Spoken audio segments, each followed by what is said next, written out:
Hello, welcome to our late night movie, The Mummy, which was a film made at Universal Studios in 1932.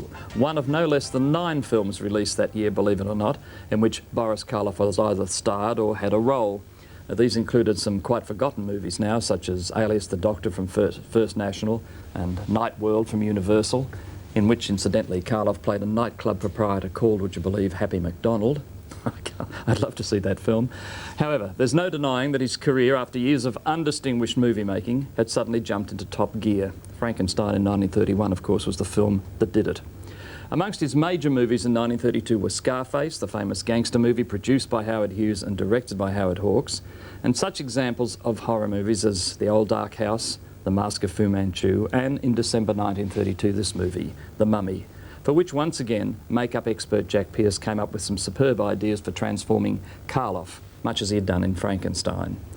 Billed for the first time in this movie as just plain Karloff, the film and his performance in it were greatly praised at the time, but it isn't really by today's standards as much a horror film as a strange and bizarre romantic fantasy in the style of those movies of reincarnation so popular in the 20s, and which Shirley MacLaine, for one, seems to be trying to revive in the 80s. The film is directed by Carl Freund, a brilliant photographer who occasionally directed movies in the early 30s. And once again in the cast, David Manners gets a Guernsey. He was also in Dracula and the Black Cat.